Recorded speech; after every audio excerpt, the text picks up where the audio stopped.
Where am I? It's pitch black, and I can't see anything. I, who had been knocked unconscious during my mother-in-law's funeral, awoke to find myself trapped in a cramped box-like space. I desperately tried to push and bang on the lid to open it. Then, I heard a man's voice approaching, saying, "Now, it's time for the cremation." And the box I was in started to rattle. Could it be, am I inside a coffin? It seemed they were about to cremate me, and I was utterly terrified. Was I about to be sent to the afterlife like this? I'm Jasmine. I married Brandon, who was 2 years older than me and worked at the city hall, when I was 24. Although we didn't live with his parents, his mother lived nearby. Jasmine, if you ever need anything, just let me know. My mother-in-law was always kind and easy to talk to. For me, who had lost my parents at a young age, she was like a real mother. At first, my husband and I lived happily together, but from the second year, conflicts increased due to his wasteful spending.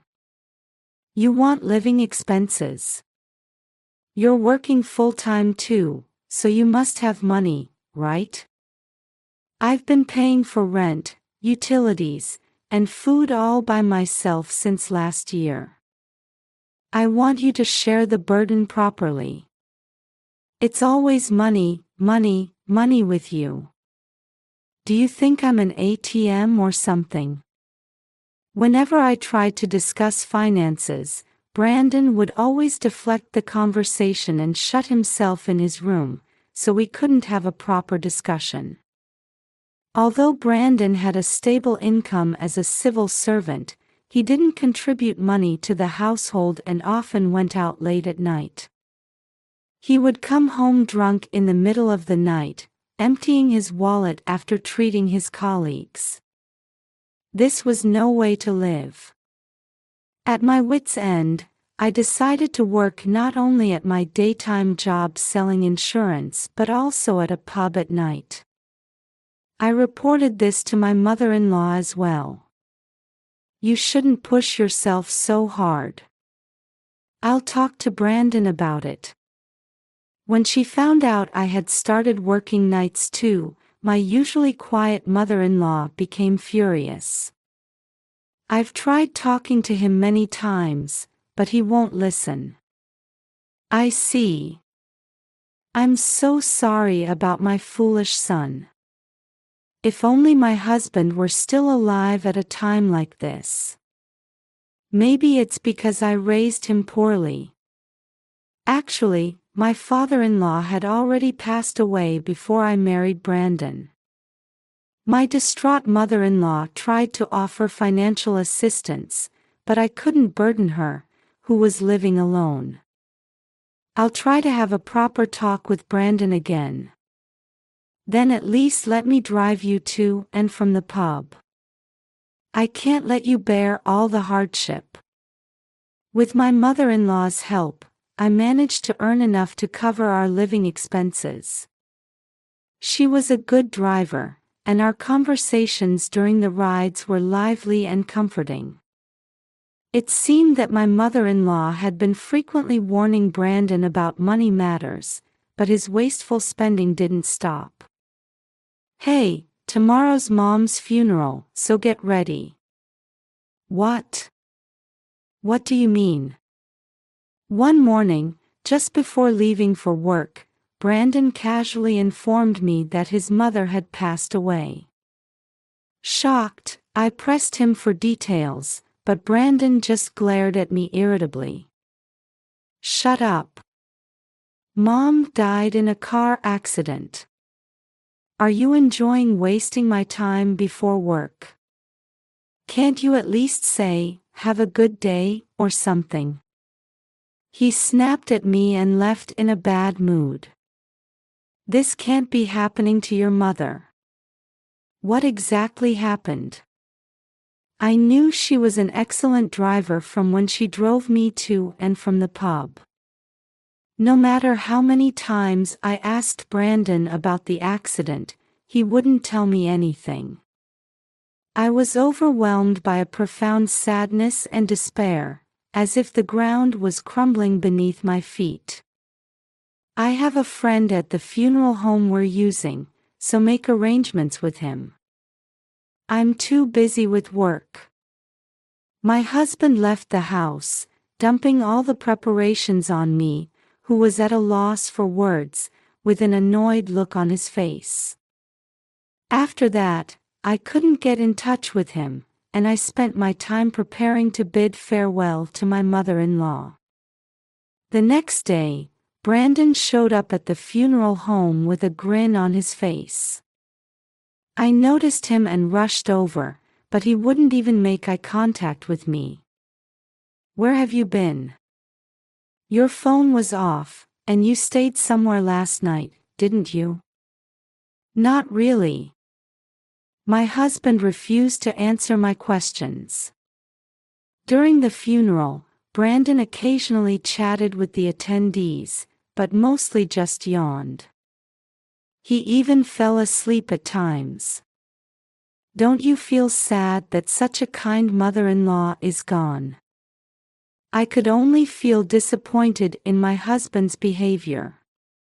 At one point, he suddenly looked my way. "Go get the spare cigarettes and lighter from the car." I couldn't leave the chief mourner, Brandon, alone at the venue.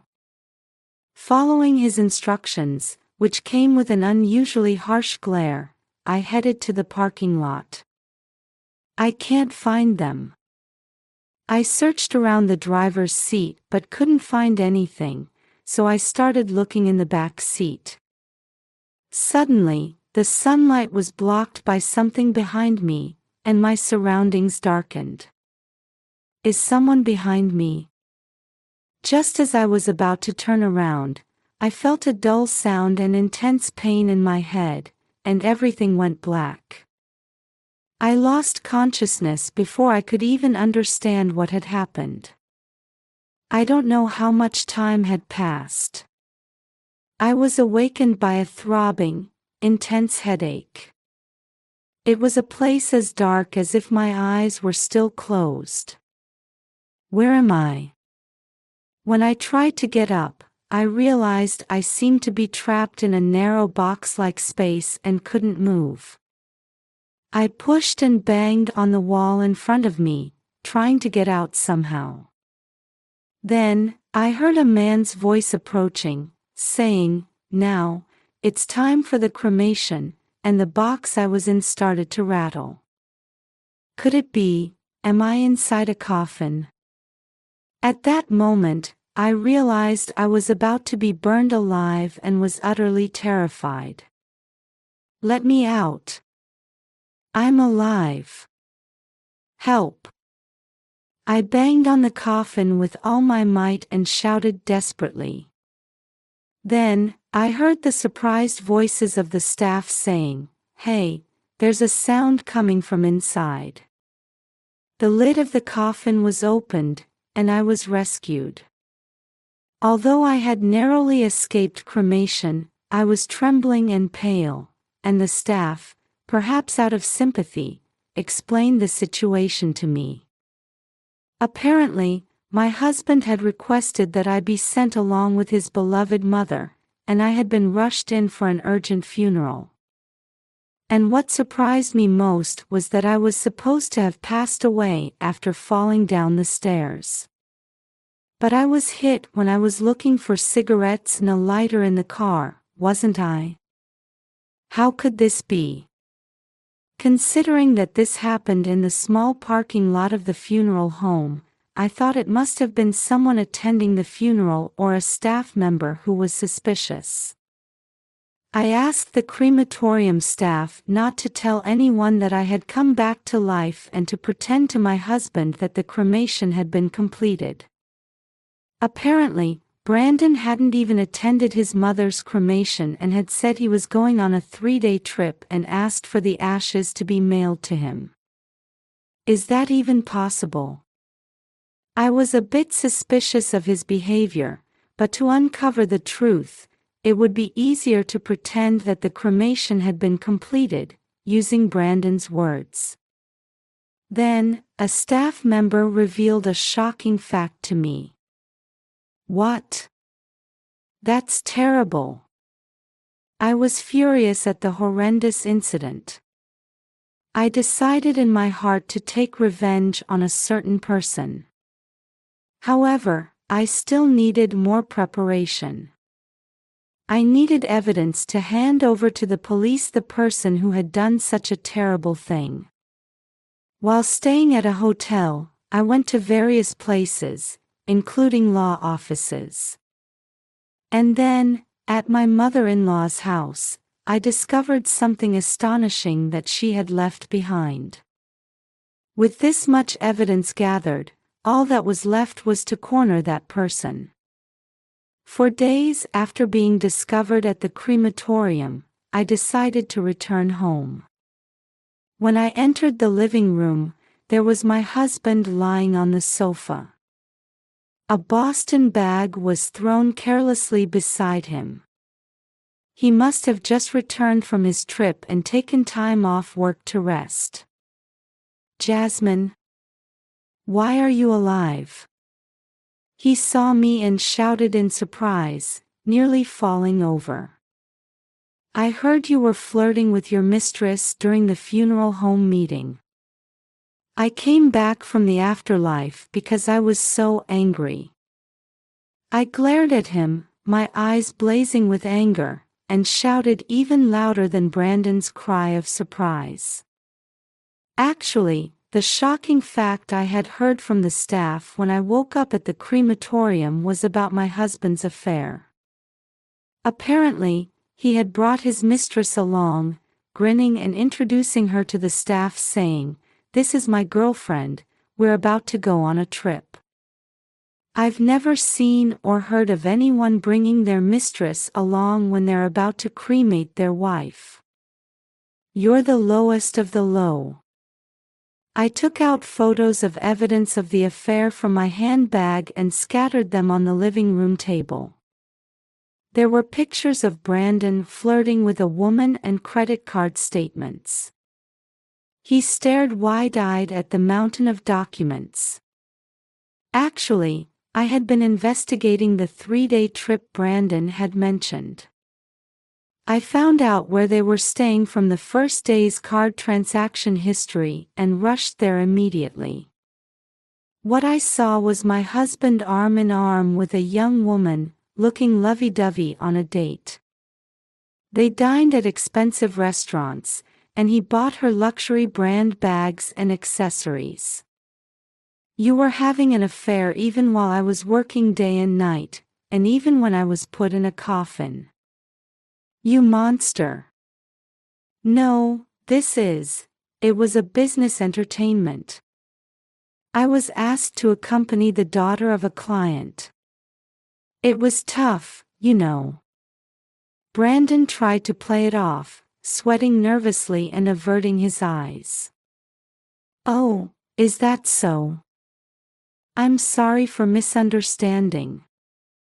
"Of course.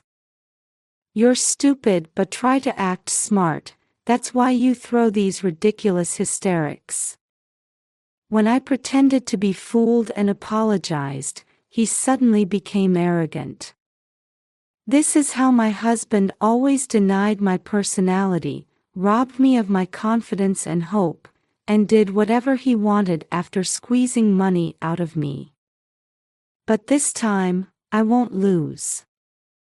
I had decided to fight to the end, for my mother-in-law's sake too. But I have even more evidence. Don't you want to hear your beloved mistress's voice? I smiled mischievously and showed him a voice recorder I took out of my bag.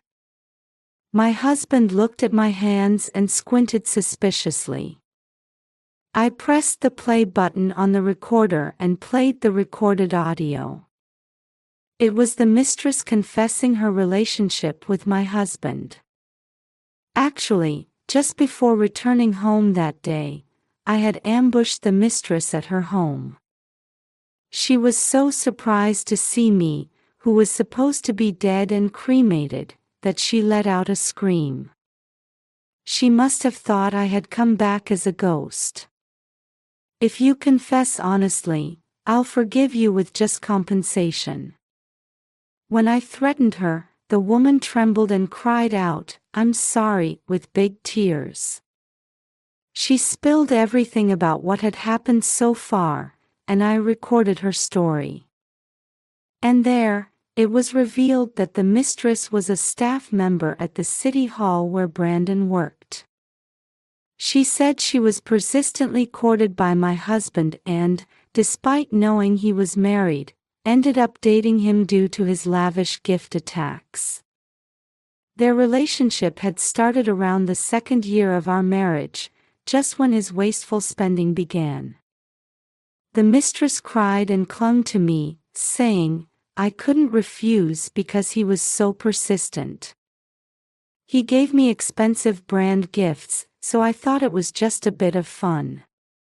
The voice echoing in the living room said, "It's not serious at all. I mean, come on, who would fall in love with an old man like that? No way." Brandon muttered and looked at me with an indescribable expression. "So you were having an affair, but your partner didn't love you. Too bad after all that money you spent on her." I couldn't help but burst out laughing at my husband's pitiful state. "Don't laugh. I gave her so many presents. She said she loved me." He stomped his feet, nearly in tears. But the recording continued to play, detailing his wasteful spending, and ended with the woman's scream, "It was just for the money. That's really all it was. You foolishly existed and got into debt of $60,000 because of money troubles. You good for nothing." I thrust the loan document I had taken out of my bag in front of Brandon's face. I had found that paper when I searched his study during his trip. Furthermore, when I checked the credit card usage history on Brandon's computer, I found evidence of his extravagance over the past 2 years. The reason I couldn't get in touch with my husband from the day before to the day of his mother's funeral was that he had dumped the funeral preparations on me and gone on a trip with his mistress. Your mother must be crying in the afterlife. How much more unfilial can you be? It's not like I had to prepare for the ceremony or anything. You're exaggerating. As a wife, you should have been happy to take care of it. My husband started to abuse me, raising his voice as I accused him. Your lack of filial piety isn't just that. I know you did something even worse. When I glared at my husband with a demonic expression and shouted at him, he shuddered. You aimed for the inheritance to repay your debts. That's why you tampered with your mother's car to cause an accident, right? When I confronted him with the truth, Brandon turned pale and hung his head. Actually, while searching for the person who had hit me, I was able to hear details about the traffic accident that caused my mother-in-law's death from the funeral home staff. Apparently, my mother-in-law, who was a skilled driver, had mistaken the brake for the accelerator. As she was trying to park her car near a store close to her home, she broke through the parking lot fence and fell into the river flowing beyond it, never to return. Because a similar major accident due to pedal confusion had occurred in the same place a year ago, the police had concluded it was another case of mistaking the brake for the accelerator. Feeling that this was unlike my mother-in-law, I had been investigating the accident as well. I placed the results of the investigation of my mother-in-law's accident vehicle, which I had requested from a traffic accident investigation company, on the table while my husband watched with bated breath. Her accident vehicle had already been scrapped, but fortunately, it was still remaining at the scrap yard without being completely dismantled. I had secured the car and, using connections from the insurance company where I worked, had it thoroughly examined by a specialist company. The results showed that the brakes had been unnaturally tampered with to stop working. The car was in a state where it could have had an accident at any time. It could just be deterioration, couldn't it? Brandon, sweating profusely and with lips as white as his pale face, retorted. The investigation company preserved fingerprints that shouldn't have been there during normal driving. I showed my husband the photo attached to the documents. Judging from the size, they must be his.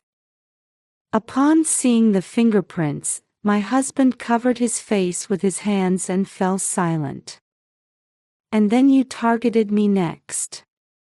I told Brandon in a quiet voice. Why would I target you? If it was for the inheritance, Mom alone would have been enough. My husband hurriedly denied it, spitting saliva as he spoke, but his voice was trembling and seemed about to fade away. I found these in your mother's drawer while you were enjoying your affair trip. I took out my mother-in-law's will and diary from my bag. These were the surprising things my mother-in-law had left behind. The diary was written in my mother-in-law's handwriting. Do not let my son with a wasteful habit inherit the estate. My inheritance goes to my hard-working daughter-in-law. And to ensure it would definitely be inherited, the name and contact information of the lawyer she had appointed as the executor of her will were also written. As soon as I saw this, it clicked. It was the same name as the middle-aged man Brandon had been eagerly talking to at his mother's funeral. Thinking he must be the lawyer, I immediately headed to his office. When I asked about my mother-in-law's will, he told me that Brandon had urged him to hurry the inheritance process at the funeral. The lawyer told you that according to the will, the inheritance goes to your wife, didn't he? And he said, I was asked to inform you after the funeral was over, so I was planning to tell you after this. When my husband heard this, he looked as if he was about to scream. When you found out you couldn't inherit the property you were counting on to repay your debts, you panicked and lured me into the car, hitting me from behind. Isn't that right? Even if you got rid of your mother, you couldn't get the inheritance. So you intended to silence me, who would inherit, to make sure it would be yours this time. When I stared straight at my husband and declared this, he hung his head. You can't say for sure that I did it. I've even secured the weapon. What? I wiped the blood off the ashtray and put it back in its place. How did you know? Oh my, how do you know the weapon was an ashtray? When I sharply questioned him, Brandon began to panic. Actually, during my husband's trip, I had investigated our home car where I had been hit, as well as the funeral home and parking lot. The inside of the car, which was usually messy, was unusually clean. There were no traces of blood, probably because he had it cleaned. I couldn't find anything that looked like a weapon, but I didn't give up and collected the car's floor mats. I looked around the funeral home too, but couldn't find any clues. Exhausted, I sat down on the curb in the parking lot. When I looked down in despair, I noticed glass fragments glittering in the grooves of the drain cover. Looking closer, the glass fragments had small red stains, and nearby there were small brown leaf-like fragments. I realized these might be tobacco leaves, and the fragments might be from an ashtray. I remembered that on the day of my mother-in-law's funeral, my husband had made a fuss asking, "Where can I smoke?" and staff had guided him to the smoking area on the rooftop terrace. When I went there, I indeed found glass ashtrays, and upon closer inspection, one of them had a chipped bottom. He might have tried to throw away the weapon once, smashing it on the ground, and that's when the blood-stained part chipped off a little. After explaining the situation, I borrowed that ashtray and, through my lawyer, had the evidence examined. It tested positive for my blood and my husband's fingerprints.